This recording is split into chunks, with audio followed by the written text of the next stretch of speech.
நம்ம மேல காவி பூச பார்த்தாங்க, திருவள்ளுவர் மேல பூச பார்த்தாங்க, திருவள்ளுவர் எஸ்கேப் ஆயிட்டாரு, நானும் எஸ்கேப் ஆயிட்டாரு. அவரை பயப்படுறாரு. இப்ப இந்த ஆளு பேசுற பேச்செல்லாம் கேட்கறவனுக்கு இவனுக்கு பாடம் கற்பிக்கிறதுக்காக வந்துட்டு உதயசூரியன் ஒரு முறை குத்திரணும்டா அப்படின்னு குத்திட்டு போயிடுவான். மாவட்ட செயலாளர்களை கூட்டி கூட்டணி போடாம வேணாமான்னு கேள்வி கேட்ட போது உங்களுடைய வண்ணம் வெளியில் வெளுத்து விட்டது. சும்மா இல்லை, நம்மளுக்கெல்லாம் சின்னதுலேயே காது குத்துறான்ல. இவரு நிர்மல் வந்துட்டு புதுசா குச்சி விட்டு சொல்லுறாரு. ஊடகங்கள் தான் வதந்திகளை பரப்புறாங்க. நம்ம இவ்வளவு நாளும் சிபிஐ தொங்கிட்டு இருந்தோம். இப்ப பிஜேபி வந்துட்டு கூட்டணிக்காக நம்ம கிட்ட வந்து தொகுது பாரு. அதுதான் விஜய்க்கு பயம் இல்ல. விஜய்க்கு பயம் இல்ல. ஏன் முன்னாடி 3 முறை போனாரு, அப்பெல்லாம் வந்துட்டு ஆட்ட வேண்டியதானே கைய. முதலமைச்சர் ஸ்டாலின் வந்து உங்கள் கனவை சொல்லுங்கன்னு சொன்னாரு. எனக்கு ஒரு கனவு இருக்கு, எனக்கு நயன்தாரா வேணும். அது காலங்காத்தாலே சரக்கு போடுற குரூப், அப்படி ஒரு குரூப் இருக்குது அரசியல். எல்லா கட்சியிலும் இருக்கிறாங்க. காலங்காத்தாலே அவங்க 2 இட்லி எடுத்து நேரம் இட்லியை எடுத்துருவாங்க. அதில் வாய்க்கு கொண்டு போனோன்னா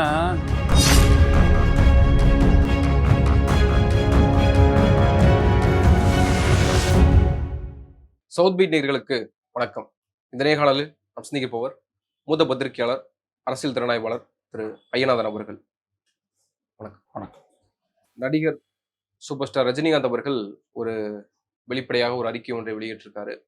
அதுல தாவைக்கால முக்கிய பொறுப்பில் இருக்கக்கூடிய ஆதவ் அர்ஜுனா தன்னை குறித்து தவறான தகவல்களை பகிர்ந்தது பார்க்க முடிஞ்சது அப்படின்னு சொல்லிட்டு கடைசியா அவர் முடிக்கும் போது அதுல இதுக்கெல்லாம் யாரெல்லாம் வந்து எனக்கு ஆதரவாக பதில் கொடுத்தார்களோ பேசினார்களோ அவர்களுக்கெல்லாம் என்னுடைய நன்றின்னு சொல்லிட்டு காலம் பதில் சொல்லாது காத்திருந்து பேசும்னு சொல்லியிருக்காரு. இவர் எலெக்ஷனை மையப்படுத்தி தான் அந்த அறிக்கை வெளியிடப்பட்டிருக்கா. ரஜினிகாந்த் ஒரு பதில் கொடுத்திருக்காரு தாவைக்கா ஆதவ் அர்ஜுனாவுக்கு. எப்படி நம்ம எடுத்துக்கிறது? திமுக பயமுறுத்தினதா இல்லையா? நீங்க எப்படி பார்க்குறீங்க? அவர் பதில் சொல்லிட்டாரு. நீங்க சொன்ன விடைய உண்மைக்கு புறம்பானதுன்ட்டு. இப்போ ரஜினிக்கும் பத்திரிகையாளர்களாக எங்களை போன்றவர்களுக்கு இருக்கிற உறவு என்னன்னா, ரஜினிகாந்த் அரசியலுக்கு வருவேன்னு சொன்ன நாளில் நடந்த ஒரு தொலைக்காட்சி வாதத்தில் நானும் ரஜினிகாந்துக்கு சார்பாக ப்ரொடியூசர் ஒருத்தரும் இன்னொரு நடிகர் ஒருத்தரும் வந்தாங்க. நாங்களாம் இருந்தோம், எல்லாம் செஞ்சிடலாம் இருந்து இன்டர்வியூ பண்ணோம். அப்போ நாங்கள் வந்துட்டு அவரை எதிர்த்து தான் பேசணும். நீங்கள் வந்துட்டு சிஸ்டத்தை தூய்மைப்படுத்தணும். நீங்கள் உங்களை பொறுத்த வரைக்கும் சிஸ்டம்ன்றது சினிமா தான், அதில் எங்கே நீங்கள் தூய்மைப்படுத்துவீங்க? இப்படின்னா நாங்கள் நிறைய விஷயங்களை நாங்கள் பேசியிருக்கோம். பிளாக்ல டிக்கெட் விற்கிறது, அந்த இவர் வாங்கக்கூடிய சம்பளம், இதெல்லாம் பற்றிலாம் நாங்கள் பேசியிருக்கோம். அப்புறம் அதுக்கப்புறம் தொடர்ந்து அதை பற்றி அவரை பற்றி வரும்போதெல்லாம் நம்ம எதிர்நிலையிலிருந்து தான் வாதிச்சுட்டு இருக்கிறோம். அப்புறம் இவர் தூத்துக்குடி போயிட்டு அந்த வெளியில் வந்துட்டு அந்த சமூக விரோதிகள் தான் இப்படின்னு சொன்னதையும் நம்ம கண்டித்து பேசியிருக்கிறோம். ஆனால் அந்த தேர்தல் களத்தில் வந்துட்டு அரசியல் வந்துட்டு நான் ஒதுங்கிக்கிறேன்னு சொல்லும்போது ரஜினி கொடுத்த விளக்கம் வந்துட்டு ரொம்ப முக்கியமானது. அவர்கிட்ட சொன்னார்னா, நான் ஒரு நடிகன் தான், எனக்கு எனது ரசிகர்களுடைய ஸ்ட்ரென்த்து தான் இருக்குது. அது இப்போ ஒரு 15% ஓட்டு வரும், இல்லை ஒரு 20% ஓட்டு வரும். இதை வச்சுக்கிட்டு நான் ஆட்சி அமைக்க முடியாது. அப்போது நான் ஓட்டு பிரிக்கிறதுக்கு மட்டும்தான் நான் பயன்படுவேன். அந்த விளையாட்டுக்கு நான் வரல. அதில் என்னையும் நான் பலியிட மாட்டேன், என்னை நம்பி இருக்கக்கூடிய ரசிகர்களையும் நான் பலியிட மாட்டேன் அப்படின்னு சொல்லிட்டு அவர் ஒதுங்கினார். நான் அதுக்கு வந்துட்டு அப்ரிஷியேட் பண்ணி சொன்னேன். இன்றைக்கு ரஜினிகாந்த் அவர்கள் வந்துட்டு சொன்ன அந்த பதில் அப்படின்றது ரொம்ப பெரிய ஒரு விடயம்.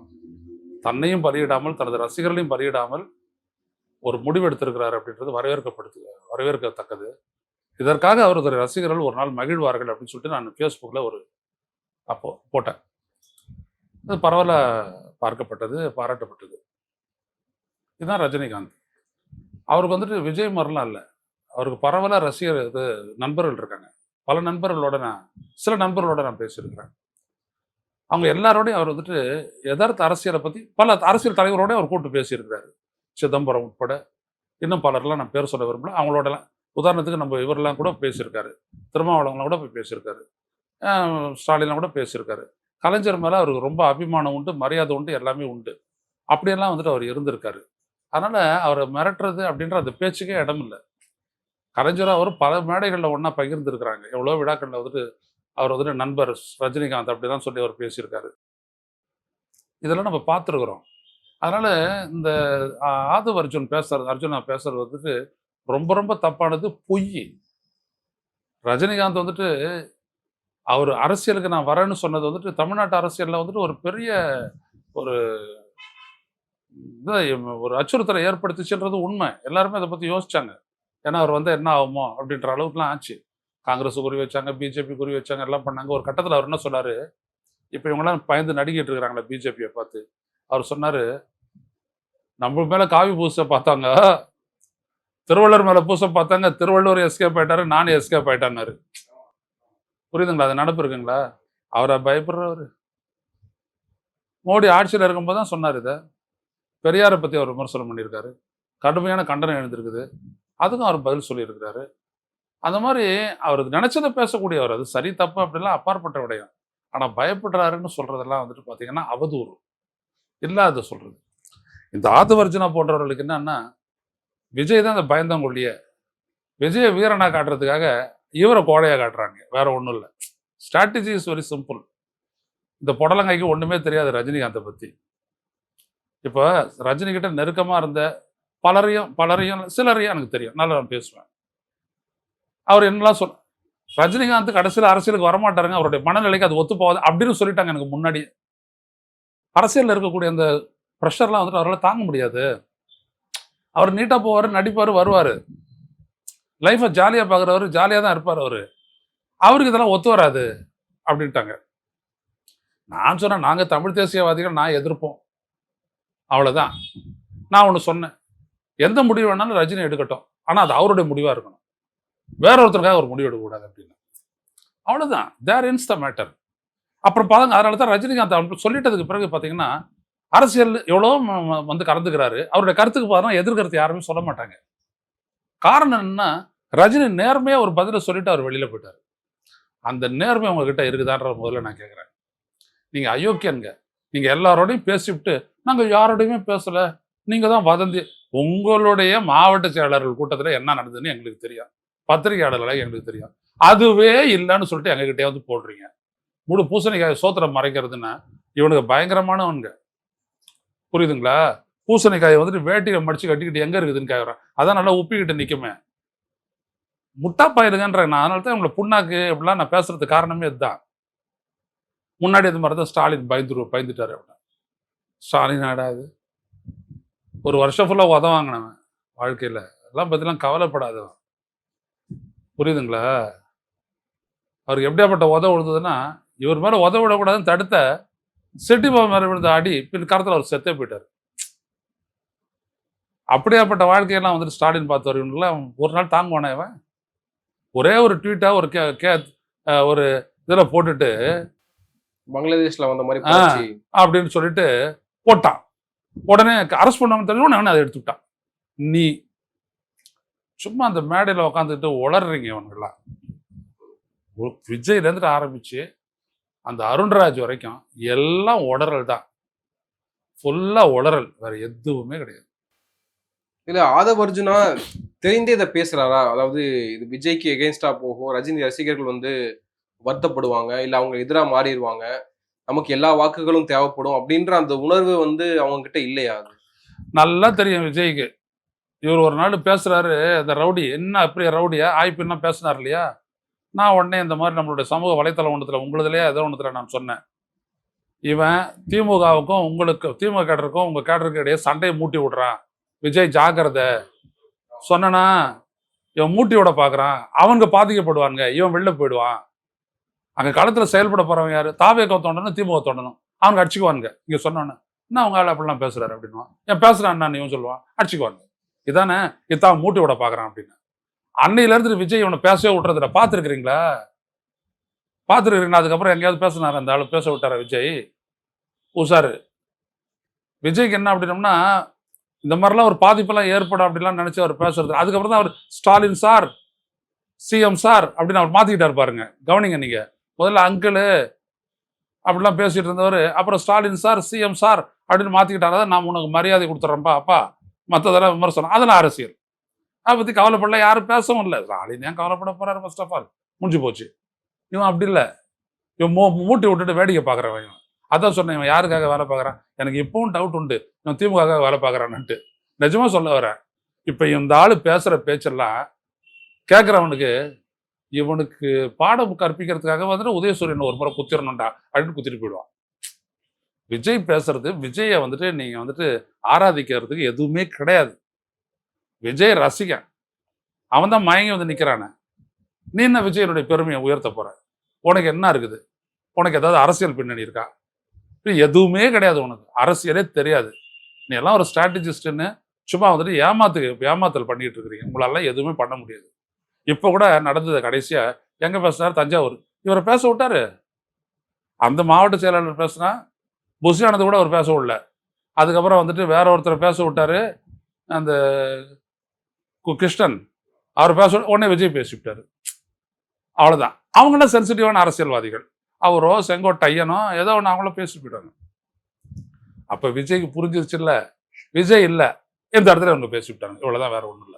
பாஜகக்குள்ள என்டிஏக்குள்ள எப்படியாவது தாவேக்காவை கொண்டு வந்துடணும்னு பாஜக நினைக்குது. ஏன்னா தேர்தலில் கணக்குகள் ரொம்ப முக்கியம். ஒரு 1000 ஓட்டுகள் கூட தேர்தலில் முக்கியமானதாக மாற்றப்படும் அப்படின்றனால எப்படியாவது தாவேக்காக்கு வர வாக்குகளை எப்படியாவது என்டிஏ கூட்டணிக்கு வர வச்சிட்டோம் அப்படின்னா நம்ம எப்படியாவது டஃப் காம்படிஷன் கொடுக்கலாம் அப்படின்னு என்டிஏ நினைக்குது, பாஜக நினைக்குதுன்னு சொல்லப்படுது. அது எப்படி இருக்கும்? ஐயா, விஜய்க்கு வந்துட்டு 5000 to 5000 ஓட்டு இருக்கியா குறைஞ்சபட்சம். இதுதான் என்னுடைய அசஸ்மெண்ட். அவ்வளோ ரசிகர்கள் இருக்காங்க, அவங்க போடுறாங்க. ஸோ கிட்டத்தட்ட விஜயகாந்த் ஓட்டு வாங்கின மாதிரி ஒரு 8%, 6%, 7% இவர் வாங்குவார். அதை பற்றி எந்த விதமான இதுவும் இல்லை. அது நிச்சயமா அவர் எந்த கூட்டணிக்கு போனாலும் அது பெனிஃபிட் தான். விஷயம் இங்கே என்னன்னா ரொம்ப சிம்பிள்.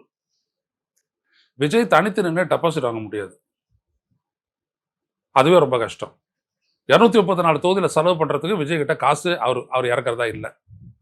சப்போர்ட் பண்ணுறதா இல்லை. அவருடைய கேண்டிடேட்ஸ் வந்துட்டு சப்போர்ட் பண்ணுறதா இல்லை. நிதி ரீதியாக, ஃபண்டு ரீதியாக சப்போர்ட் பண்ணுறதா இல்லை விஜய். அடுத்தபடி இன்னொன்று என்ன அப்படின்னோம்னா, இவ்வளோ பேருக்கு ஆள் தேடணும். இவங்க எதிர்பார்க்குற மாதிரி 5 கோடிலாம் செலவு பண்ணுறது எங்கள் கட்சியில் ஆள் கிடையாது. 5 கோடி செலவு பண்ணிட்டு 2 கோடி விஜய் கட்சி கொடுத்துட்டு 2 கோடி புஷி ஆனந்த் கொடுத்துட்டு 9 கோடி கொடுக்கறதுக்கெல்லாம் அங்கே ஆள் கிடையாது. முடிஞ்சு போச்சு. அதனால எல்லாரும் என்ன பண்ணுவோம், கட்சியிலேருந்து காசு வந்தால் தான் போதும். அதனால அவங்க கூட்டணிக்கு போனால் துட்டு வந்துடும். அது விஜய்க்கும் தெரியும். கூட்டணிக்கு போனால் சீட்டு தான் கிடைக்காது, துட்டுலாம் நல்லா கிடைக்கும். ஒரு பக்கம் பாஜக தரும், இன்னொரு பக்கம் அதிமுக தரும், எல்லாம் தரும். ஏன்னா அவங்களுக்கு 8-10% ஓட்டு கிடைக்குது இல்ல. விஜய்க்கு வாங்குற ஓட்டு அவங்களுக்கு கிடைச்சிருது இல்லப்பா. அவங்க விடுவாங்களா? ஆனா விஜய்க்கு விட அரசியல் இருக்காது, காலி. இவர் ஆன்டி திமுகவினுடைய பிடியிலிருந்து தமிழகத்தை மீட்போம், அதற்காக இந்த கூட்டணி இணைவோம், டயலாக்லாம் ரெடியாக வச்சிருக்கிறாங்க. நான் சொன்னதுல மாற்றமே இல்லை. They are in for a party. அதுக்கு அவங்க அதில் தான் இருக்கிறாங்க. அவங்க என்ன, இவங்க கொஞ்சம் அதிகமான சீட்டு கேட்குறாங்க, அவங்க தரமாட்டேன்றாங்க. சீட்டுக்கு செட்டில் ஆகிட்டாங்கன்னா கூட்டணி செட் ஆகிடும், சீட்டுக்கு செட் ஆகலைன்னா இவங்க தடையந்தி. இவ்வளோதான் என் விஷயம். அதை பாருங்க, விஜய் வந்துட்டு எல்லாரோடையும் அழைச்சி மீண்டும் பேசுறாரு. இதெல்லாம் கதை. மாவட்ட செயலாளர்களை கூட்டி கூட்டணி போடாம வேணாமான்னு கேள்வி கேட்ட போது உங்களுடைய வண்ணம் வெளியில் வெடித்து விட்டது. அவ்வளவுதானே. பத்திரிகையாளர்கள் ஒன்றும் சும்மா இல்லை, நம்மளுக்கெல்லாம் சின்னதுலேயே காது குத்துறான்ல. இவரு நிர்மல் வந்துட்டு புதுசா குச்சி விட்டு சொல்லுறாரு. ஊடகங்கள் தான் வதந்திகளை பரப்புறாங்க. ஏன்னா இவங்க பரப்புறதே இல்லை. அதான் நேற்று நான் கேட்டேன், உங்க சார்பா அந்த ஜான் ஆரோக்கியசாமி எல்லாரோடையும் பேசுறாரு இல்லையான்னு சொல்ல முடியும், இல்லைன்னு சொல்ல முடியுமா ஒன்னால அப்படின்னு? ஏன்னா அந்த ஆளுக்கு வேலையா தானே இல்லையா? விக்கிரவாண்டி மாநாடு முடிஞ்சிட உடனே எங்க எப்படி பேச்சுவார்த்தை நடத்துனீங்கன்னா இல்லையா? 400 to 500 கோடி கேட்கறாங்க அப்படின்ட்டு திண்டுக்கல் சீனிவாசன் வெளில சொன்னாரா இல்லையா? 400 to 500 கேட்கறாங்க நேற்று கட்சி ஆரம்பிச்சுட்டு அப்படின்னு சொன்னாரு. அது என்ன சீட்டா இல்ல நோட்டா? இதானே நீங்க உங்ககிட்ட என் கூட்டணிக்கு எவனும் வரமாட்டேன்றான். வர்றவனால உங்களுக்கு பெனிஃபிட் இல்லை, ஏன்னா அவன் யாரும் துட்டு தர மாட்டேன்றான். நீங்களும் துட்டு தர மாட்டேங்கிறீங்க. உங்களுக்கு கட்சி நடத்துறதுக்கே வந்துட்டு ஆதவர்ஜன் அவனுடைய பணம் தேவைப்படுது. அப்புறம் ஒரு 8 கோடி காம்பன்சேஷன் கொடுத்தாங்க அந்த கரூர் சம்பவத்தில் செத்து போனவங்களுக்குலாம். அது யார் கொடுத்தது? ஒரு கல்வி தந்தை கொடுக்குறாரு இல்லையா? அவர் எடுத்து வந்து கொடுக்குறாரு. அந்த பணத்தை வச்சு அடுத்தவனுக்கு கொடுத்துட்டீங்க. கடை தேங்காய் எடுத்து பிள்ளையார் குறைச்சாச்சு. இப்படிதான் 10 பைசா விஜய் இறக்க மாட்டாரு. அவ்வளோ தாராள தொண்டி. முடிஞ்சு போச்சு. எழும்பூர் வண்டின்னு ஒரு படம் முடியல. அந்த மாதிரி அவர் அவ்வளோதான். ஒன்றும் கிடையாது உங்களை பற்றி நாங்கள் வதந்தியை பண்ணிட்டு இருக்கிறோம். வேற வேலை இல்லையா எங்களுக்கு? ஒரு நாள் நீங்கள் யாரையாவது நீங்கெல்லாம் சைலண்டாக இருந்துட்டீங்கன்னா ஒன்றும் நடக்கலைன்னு அர்த்தமா? நேற்று போனார விஜய்யா அப்படி சந்தோஷமா கையாட்டிட்டு வந்தாரு தெரியுமா உங்களுக்கு? நம்ம இவ்வளவு நாளும் சிபிஐ தொங்கிட்டு இருந்தோம். இப்ப பிஜேபி வந்துட்டு கூட்டணிக்காக நம்ம கிட்ட வந்து தொகுது பாரு. அதுலதான் விஜய்க்கு பயம் இல்லை. ஏன் முன்னாடி 3 முறை போனாரு, அப்பெல்லாம் வந்துட்டு ஆட்ட வேண்டியதானே கைய. நீங்க அசைறீங்கனாலே அதுக்கு என்ன அர்த்தம்ன்றது பத்திரிகையாளருக்கு தெரியும். நாங்க மட்டும் இல்ல. நாங்க மத்த நல்லா இங்கிலீஷ் டிவிலாம் இருக்கிறான் இல்லையா? அவன ஃபோன் போட்டு கேட்டுருவான். என்ன சார் மேட்ரு? அப்படின்னு கேட்டா அவன் சொல்லிடுவான். ஸோ அங்க கசிஞ்சா நாங்க இங்க கசிய விட்டுருவோம். மேட்ரு இவ்வளவுதான். இவரு ஒரு ரகசியமா அப்படி டைட்டா ஏன்டா அவனும் ஒரு அரசியல் கருவி தானே சிபிஐயும். அவன் விடமாட்டான வெளியில செய்திய. இன்னும் 2 நாள்ல வரும் பாருங்க. உள்ளபடியே அந்த விசாரணை நேர்த்தியா நடந்திருந்ததுன்னா அந்நேரம் சார்ஜ் ஷீட்டை ஃபைல் பண்ணியிருக்கணும். சார்ஜ் ஷீட்டை ஃபைல் பண்ணலையே. 41 பேருடைய வாழ்க்கையை பத்தி கவலைப்படலையே. இப்பதான் போயிட்டு விஜய் மறுபடியும் கூப்பிடுறாங்க. அப்புறம் தான் இப்பதான் வந்துட்டு அவங்களுக்கு வந்துட்டு அவரை செந்தில் பாலாஜி கண்ணுக்கு தெரிஞ்சிருக்காரு. அவர்கிட்டயும் ஒரு 6 மணி நேரம் விசாரணை நடத்தியிருக்காங்க. எவ்வளவு? 6 மணி நேரம். 6 மணி நேரம். ஆமா, மறுபடியும் அவர் விசாரணை கூப்பிடுவாங்க. மறுபடியும் ஒரு தடவை விஜய் கூப்பிடுவாங்க, மறுபடியும் தடவை அப்புறம் எல்லாம் முடிஞ்சோன்னா மறுபடியும் ஆறுமுகத்தை கூப்பிடுவாங்க. யார் ஆறுமுகம்? அவர் தான் பஸ் ஓட்டி விஜய்க்கு. என்னையா அதெல்லாம் கதை. எப்படி காது குத்துறானுங்க பாரு. நம்ம போஃபோர்ஸ் பீரங்கி ஊழல் வழக்குல இப்ப மடத்துக்குளம் அஜித்குமாரோடைய மரணத்துல நகை என்ன ஆச்சுன்னே தெரியலையா. ஸோ கேஸை முடிச்சிட்டாங்களா? டேய் இதுக்காடா போலீஸு? நகை காண போச்சுன்னு அவர் கம்ப்ளைண்ட் கொடுக்குறா. ஒரு பட்டாலியனே அனுப்பி அவனை சாவடிச்சிட்டிங்க. அவன் மேல குற்றச்சாட்டு திருடன்ற ஒரு குற்றச்சாட்டு இருக்குது. அதை கழுவணுமா இல்லையா நீங்க? உடனே இவங்களும் கண்டுபிடிக்க முடியலையா, அது என்னாச்சுன்னு தெரியலையா, அவங்களும் வித்ட்ரா பண்ண நிக்கிதான் ஒத்துக்கிச்சா, அதனால அவங்க மூடிட்டுறாங்களாம். இதே மாதிரி சொல்லுங்கடா போலீஸ் ஸ்டேஷனு விளைங்கட நாடு. நகை இல்ல, கண்டுபிடிக்க முடியல, அதனால நகை திருடு போவே இல்லை. இந்த காஞ்சிபுரம் வரதராஜர் கோயில் மேலாளர் வந்துட்டு செத்து போயிட்டாரு, கொலை பண்ணிட்டாங்க. அது விஷயமா கேஸ் எல்லாம் நடந்தது. பிரமாதமா எல்லாம் எவிடன்ஸ் எல்லாமே எவிடன்சஸ் எல்லாமே ஹாஸ்டைல் ஆயிடுச்சு. அவரை விடுவிச்சிட்டாங்க. உடனே நான் தலைப்பு கொடுத்தா ஏன் அப்போ காஞ்சிபுரம் வரதராஜ பெருமாள் கோயில் மேலாளர் சங்கரராமன் கொலை செய்யப்படவில்லைன்னு நான் தலை போட்டேன். நீதிமன்றம் தீர்ப்பு அதானே. பட்ட பகல்ல வச்சு வெட்டி தள்ளிட்டு போயிட்டா ரத்தத்தோட வந்துருச்சு படமெல்லாம். யாரும் சாட்சி இல்லையா? அப்ப என்ன அர்த்தம்? யாரும் கொலைகாரன் இல்லை. அப்ப கொலைகாரனே யாரும் இல்லைன்னா கொலை நடக்கல. அப்ப கொலை நடக்கலன்னு அர்த்தம்? சங்கரராமன் உயிரோடு இருக்கிறாரு. இதுதான் இந்த நாட்டினுடைய கிரிமினல் ஜஸ்டிஸ் சிஸ்டம். வாயாலெல்லாம் சிரிக்க முடியாது கேட்டோம்னா. இப்படி எங்காவது கேள்விப்பட்டிருக்கீங்களா ஐயா? ஒரு கொலை நடந்துச்சு, ஆனா கொலைகாரன் யாருன்னு தெரியல. அது பெரியவா அப்படின்றதுனால பெரியவா சின்னவாலாம் போலீஸுக்கு ஏது? அதே பெரியவாளை வச்சுதானே நடுவா இன்வெஸ்டிகேட்டிங் ஆஃபீஸர் அந்த சக்தி வர எனக்கு தெரியாது. எப்படியாப்பட்ட ஆனஸ்ட் போலீஸ் ஆஃபீஸர்ன்ட்டு எனக்கு தெரியும். இல்லை பயப்பட விடல மாட்டான் அந்த ஆளு. சாதாரணமாக இருப்பார் அவர். ஏசியா இருந்தால் ரிட்டையர் ஆனார் அவர். பிரமாதமான ஆளு. சும்மா ஒரு பெரிய ஒரு 3 அடி நீளம் வாழை வச்சுக்கிட்டு போகிற பெண்களை வந்துட்டு அந்த வாழெல்லாம் அப்படி செயின் அப்படி கோத்து அப்படி இழுத்தானா வந்துருமா. அவ்வளோ ஹெவியாக இருக்குது. இதை வச்சு தான் கொள்ளையடிச்சாங்க. எப்படியா போனான்னு. அப்போ அவர் சபரிமலை போயிட்டு இருந்தார். கருப்பு வேட்டி கட்டிட்டு கரும்பு சட்டை போட்டுட்டு எல்லாம் போட்டுக்கிட்டு நேராக போனார். இப்படி தட்டினார் இப்படி பிடிச்சாரு எடுத்தார். அவங்க எல்லாரும் எடுத்து உள்ள வர இது வரைக்கும் வரிசையாக இருக்கிறாங்க. ஒரு துப்பாக்கி இல்லை, லட்டி இல்லை, ஒன்றும் இல்லை, ஒரு அடி கூட விடலை. டாப் டூப் அப்படின்னாரு எடுத்தாங்க உள்ள வருவாங்க. இதை வச்சுதான் ஐயா இப்படிதான் ஐயா எடுப்பாங்க. அப்படியாப்பட்ட போலீஸ்காரன், எப்படியாப்பட்ட போலீஸ்காரன் அவர் தான் உட்கார வச்சுட்டு ஃபுல்லா ஏன் ஐயா இப்படி இல்லாம செய்வீங்க அப்படின்னு எல்லாத்தையும் ரவி சுப்பிரமணியம் எல்லாரும் கொடுத்த வாக்குமூலத்தெல்லாம் வச்சு கேஸை கிளீனா எடுத்து போயிட்டு கொடுத்தாரு. அவங்க ஒண்ணு பண்ணாங்க, இந்த ஸ்டேட் அதை விசாரிக்க கூடாதுன்னு அடுத்த ஸ்டேட்டுக்கு போனாங்க. அடுத்த ஸ்டேட்டுக்கு போன உடனே அப்படியே மாறி போச்சு. எல்லாமே ஆஸ்திரேலியா ஆயிட்டாங்க. அவ்வளவுதான், மேட்டர் முடிஞ்சு போச்சு. இன்னொரு புறம் அதிமுக அப்படிதான் இருக்குது சிபிஐனுடைய யோக்கியதை. அதுக்கு தான் சொல்ல வந்தேன்.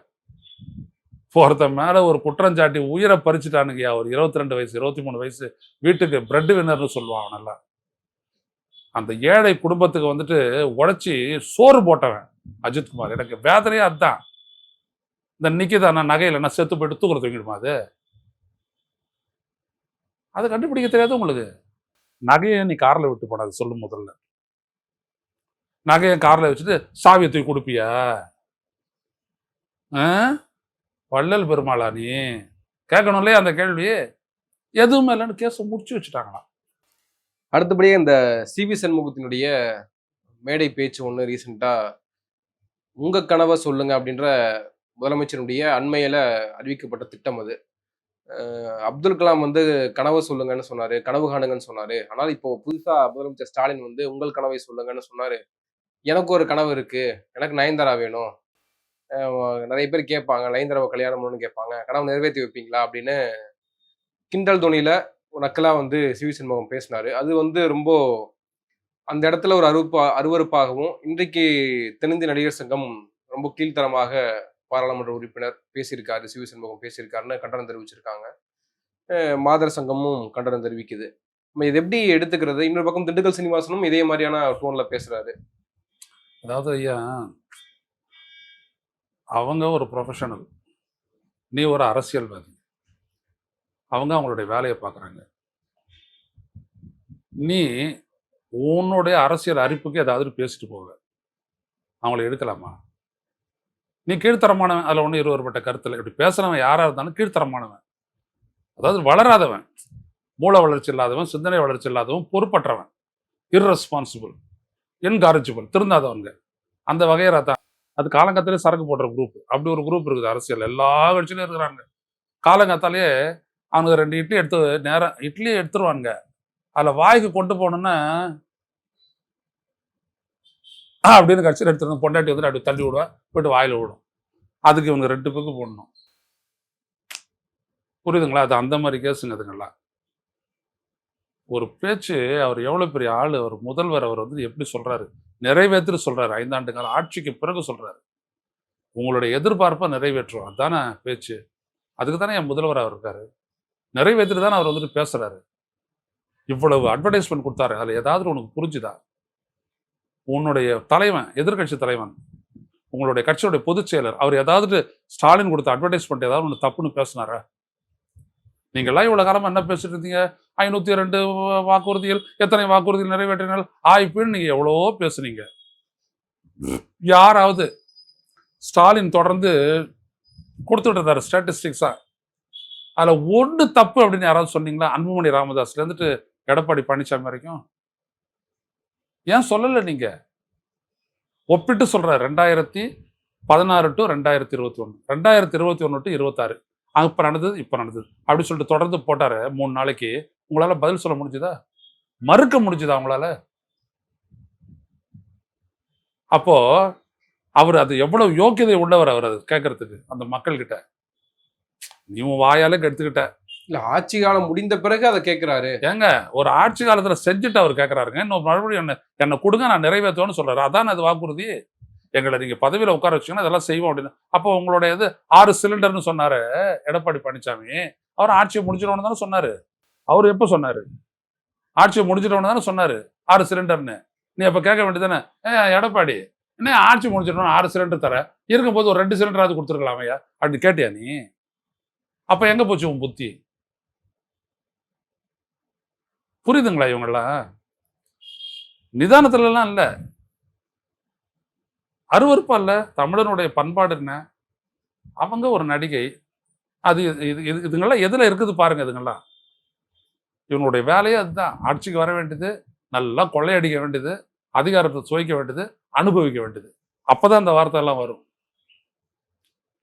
புரியுதுங்களா? பொறுப்போட இருந்திருந்தாங்கன்னா இதெல்லாம் வரவே வராது.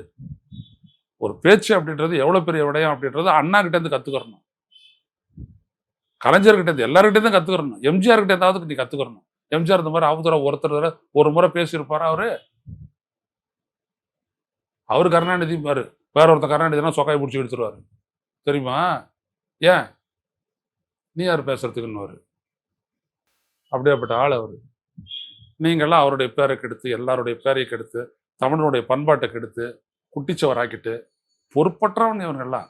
திண்டுக்கல் சீனிவாசன் பெண்களுடைய ஆடைகள் குறித்து ஒரு ஸ்டேட்மெண்ட் ஒன்று ரீசெண்டா பேச முடியாது நம்ம. அது ஏன் திடீர்னு இப்போ தேர்தல் நேரத்துல இது அவங்களுக்கு தெரியாதா?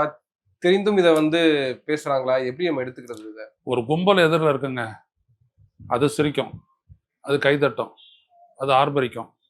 அதுக்கு இவங்கெல்லாம் வந்து இவங்களுடைய ஸ்டேட்டஸ் இவ்வளவுதான், இவங்களுடைய அரசியல் வளர்ச்சி இவ்வளவுதான். இப்ப நம்மளாம் இவ்வளவு தூரம் பேசுறோமே, எவ்வளவு விடயங்களை நம்ம பேசுறோம். நம்ம புக்கு எதுக்காகலாம் படிக்கிறது இல்லை, நம்ம அன்றாட வாழ்க்கையில இருக்கிறோம். ஒரு விடயத்தையும் இருக்கிறோம். இப்போ இதை முடிச்சுட்ட முதல்ல ஈரானை பற்றி பேச போகிறோம், அந்த போரை பற்றி பேச போகிறோம். ஏன் பேசுகிறோம்? இன்னைக்கு கேஸ் இல்லை, நாளைக்கு இன்னும் ஒரு கிரைசிஸ் வரக்கூடாது. அப்போ பொதுமக்களிடையே ஒரு கருத்துருவாக்கம் வரணும். அப்போ அந்த உண்மைகளை நம்ம சொல்கிறோம். இது நம்மளுடைய பொறுப்பு. அப்போ நம்ம உணர்ந்துருக்குறோம். இவனெல்லாம் உணரவே இல்லை. ஆனால் பதவிக்கு போனது தான். அங்கே என்ன பேசுனான்றதெல்லாம் கேளுங்க. ஒன்று பேசியிருக்க மாட்டாங்க. அங்கே டெல்லியில் போய் ஒன்று பேசியிருக்க மாட்டாங்க. தர்மரு, வர்மரு, இவரு இதெல்லாம் போச்சு அதிமுக சார்பா ஒரு லோடு. ஒன்றுத்துக்கும் லாயக்கு இல்லை. அந்த பதவியை வச்சுட்டு என்ன பண்ணுறாங்கலாம் தெரியல. அதெல்லாம் இவ்வளோதான். இதனால் பாதிக்கப்படக்கூடியவங்க நீங்கள் கோச்சிக்காதீங்க. இதெல்லாம் அப்படியாப்பட்டது தான், கீழ்த்தரமானதுங்க. மக்கள் இவங்களுக்குலாம் மதிப்பு கொடுக்கறது இல்லை. அவ்வளவுதான். இப்போ ரீசன்ட் நியூஸ் வந்து தாவேக தலைவர் விஜய் வந்து பெரம்பூர்ல போட்டியிட போறாரு, வில்லிவாக்கத்துல ஆதவர்ஜனா போட்டியிட போறாரு அப்படின்னு செய்திகள் தகவலாக தான் வந்துட்டு இருக்கு. ஆனா ஏற்கனவே அந்த பெரம்பூர் தொகுதியில் விஜய் நிற்க போறாருன்ற செய்திகள்லாம் வந்துட்டே இருக்கு. ஒருவேளை நின்னாருன்னா அது ஒரு ஹெவி காம்படிஷனா தானே இருக்கும். பெரம்பூர் தொகுதி, சென்னை அப்படின்ற. இவருக்காக யார் ஓட்டு போட போறா? இவர் இது வரைக்கும் பேசுனது மக்கள் மத்தியில் ஏதாவது ஒரு தாக்கத்தை ஏற்படுத்தியிருக்கா? விஜய் அப்படின்றதெல்லாம் யாரும் ஓட்டு போட மாட்டாங்கங்க. அவருடைய ரசிகரோட அது முடிஞ்சிருங்க. அது விஜய்க்கே தெரியுங்க. ரஜினிகாந்த் ஆனஸ்டா அவர் சொல்லிட்டு ஒதுங்கிட்டாரு. இவர் ஆசை ஜீவி. இவருக்கு நல்ல ஆசையை புகுத்திட்டாங்க. நீ தான் ஆக போற அப்படின்னு சொல்லிட்டு எல்லாரும் நிறைய பேர் அவருக்கு கீழே ஒரு 6-7 பேர் இருக்கிறனால புண்ணாக்குங்க. அதனால அவர் குதிக்கிறாரு. அவ்வளவுதான். இதெல்லாம் உண்மை இல்லை. முதல்ல விஜய் அங்கே நிற்கிறாருன்றதை பாருங்க, அவரை பேசிக்குவோம். நன்றி. நிறைய விஷயங்களை பகிர்ந்துருக்கீங்க. உங்க நேரத்துக்கு மிக்க நன்றி.